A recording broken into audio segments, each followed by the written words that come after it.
Will we begin then with what would possibly be the bluest film I've ever seen if it weren't for the fact that there occasionally is also red? Yes. This is blue, dabba-dee, dabba-da. We are talking, of course, about As Tears Go By, which is Y's first written and directed by credit, of course, as you've mentioned before. He did wrote many things before this. And it comes in the shape of this 1988 film, which is very much located in 1988, and also, of course, Hong Kong. Andy Lau plays Wah, a low-level triad enforcer and a nominal boss/big brother to Jackie Cheung's Fly, who is, and let's be fair to him, a goddamned liability. His crazy stunts and needling of fellow triad members often sees Wah having to clean up this mess, normally by doing something even crazier. This naturally starts to cause some friction between Wah and Fly, and them and the rest of the mob, particularly Alex Mann's Tony. Into all this allegedly organised crime shenanigans enters Wah's distant cousin, Maggie Cheung's Nu, I think that's pronounced. I meant to look that up and forgot. She's coming to the city from the sticks, relatively speaking, in order to see a medical consultant for a somewhat vague respiratory malady, and crashes at Wah's pad for the interim. They initially get off to a rather rocky meeting, in large part due to Wah's unusual schedule and also his getting over a recent breakup, but they soon warm to each other. And you can perhaps see where that's going. But a clock is put on this after yet another escalation of the situation between Fly and Tony and his goons, with Wah again having to bail Fly out and take a thorough beating for his efforts. It's this latest humiliation that no doubt sees Fly, after recovering, keen to take up a job from the mob that Tony chickened out of, an almost certain suicide mission to kill an informant in police custody before a trial, which Wah would of course rather not see Fly not throw his life away for. Now, this is still one of Y's most successful films in his native land. However, exactly why this would be the case eludes me. I didn't dislike it, to be clear. There's a lot to like in here, especially on what I assume is a relatively restrained budget. In particular, there's some really nice, if highly stylised, use of lighting from Y and his cinematographer Andrew Lau, the blues and reds giving a lot of atmosphere to locations otherwise would rather betray their cut-price roots. It's also an early outing for the way Y handles action sequences with that weird, blurred, slow-motion technique that's also pretty effective at smoothing over any rough points. What I'm struggling with, and what will be a bit of a recurring theme for me at least, is that these characters are not overly well explored, and this makes quite a few of their actions and motivations a little bit baffling. Well, in this instance, a lot baffling, as how anyone would countenance talking to Fly, let alone letting his dumbass put you in mortal danger multiple times for little to no reason, befuddles me. He's just not someone you go to bat for. Hit with a bat, perhaps. And with that plot thread snapped, there's not much in the otherwise mostly unobjectable Wah nor relationship thread to support the weight of the rest of the film, which leaves this flopping around rather evenly. That said, the decent performances from Lau and Cheung, Y's mainstays of the era period, and the visual style and the snappy pacing are more than enough to keep things bustling along without it becoming a drag. I've certainly seen much worse directorial debuts, although I'd not be putting this near the top of anyone's watch list. But what do you guys make of it? Well, I made nothing of it because I've not watched it, but I don't think that's going to change anytime soon, based on your description. What did I make of it, Scott? Blue? It is very blue. I didn't make a great many notes while watching this, but I have written the word blue a number of times because, well, I assume that was the theme. Yes. It's symbolic of blue, I think. As I'm watching this thinking, Kieślowski must have been a bit embarrassed about this when he came to watch this after he'd finished, because it is, you're quite right in saying, very much a product of the 80s. Yes. It is the most 80s. Yes, it's got all the 80s stuffed in there, yeah. And it wastes no time in getting straight into the 80s with its synthesizer score right at the beginning. Yeah. It's... I don't know, it's going to be a recurring theme for me, as you'll find out soon, but one of my big problems with this was character, or in that there isn't any. Yeah. When Fly's a moron. Yeah.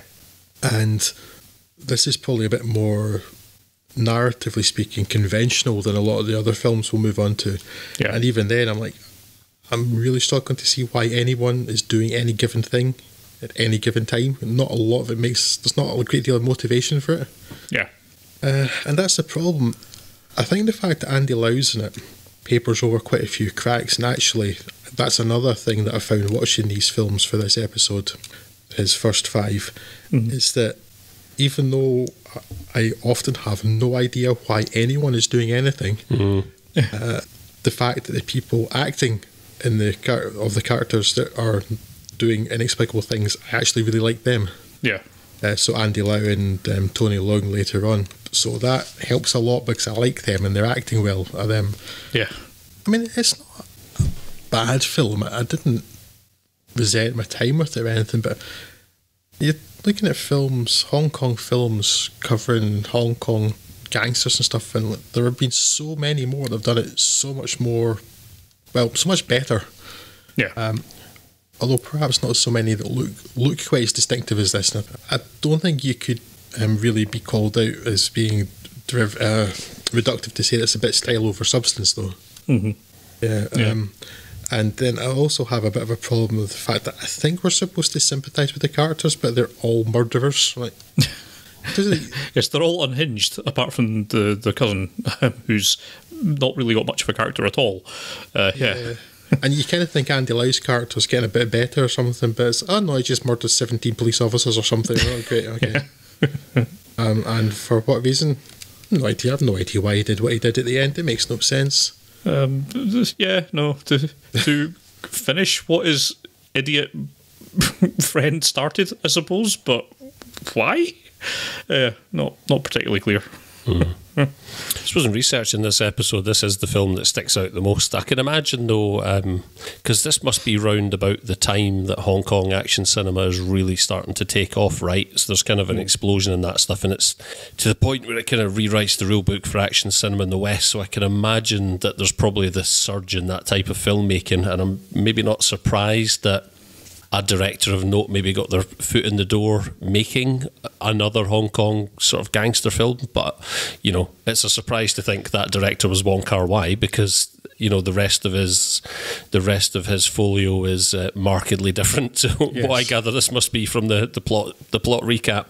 Mm-hmm. Certainly, he's someone who's fiddled around with the kind of genres that he finds himself in later on, perhaps to much greater extent in Ashes of Time, which we'll get to. But and that's sort of what he's doing here for a lot of it. Certainly, it's obviously hugely distinct from a Ringo Lam or John Woo joint, and it's certainly very different. And if you have an affinity for the cinema of the era from Hong Kong at the time, then you'll probably get a little bit of a kick out of this being sort of a different twist, a different interpretation on what was, you know, at a time kind of becoming a by-the-numbers thing. Much as I love Hong Kong action cinema, it did get played to death. I mean, how many Young and Dangerous films do you really need? So, yeah, it's not without its charm, but it's tough to really recommend as anyone else. I mean, I think probably the latter half of Wai's career would probably be a bit easier for someone who, like myself, I don't have an awful lot of familiarity with much of his work, but I expect it's going to be a lot easier trying to pick it up from the modern day and working back rather than doing it chronologically as we've attempted here. That's the experience I've had. This is my foot in the door was 2046, which that's what I'll refer to briefly when we talk about the next film. But that I can't imagine if the film I'm going to talk about next, or based on what you've said about this film, if either of those had been my sort of introduction, I might not have bothered to watch anything else. But I think because As Tears Goes By is so much more conventional than most of his other stuff. It, for the most part, is about a kind of thing that he's not really interested in, certainly in any of the films we're covering in this episode. So, apart from anything else, I don't think it would be a good entry point because it's not really representative. No. I mean, it's a competent enough film.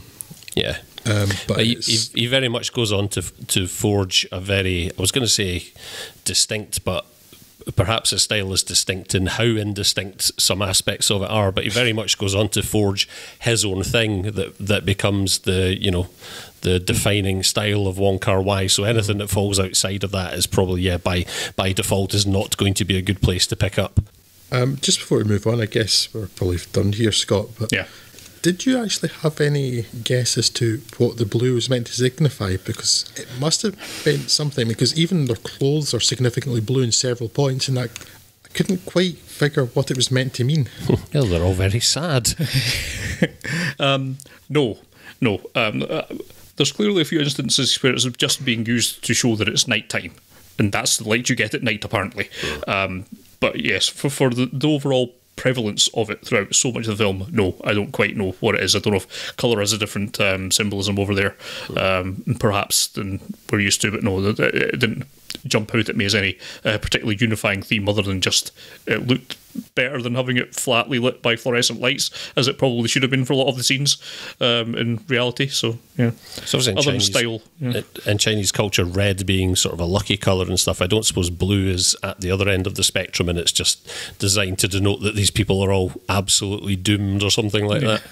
Perhaps, yeah. But. Yeah, I mean, because there are a few bits of significant red, and red in Chinese is to do with like luck and fortune and things. But it doesn't really seem to have that particular significance in the film either, so No. I have no idea. Because I had the same thought. Craig was like, am I just missing some sort of cultural cue that would have a meaning, but the very small amount I know, it doesn't really seem to match up. So. Well, certainly cold is a thing that Wong Kar-wai returns to again and again, I think, in an emotional sense. So perhaps it's to denote that. Perhaps that's an early indication of his fascination. Shall I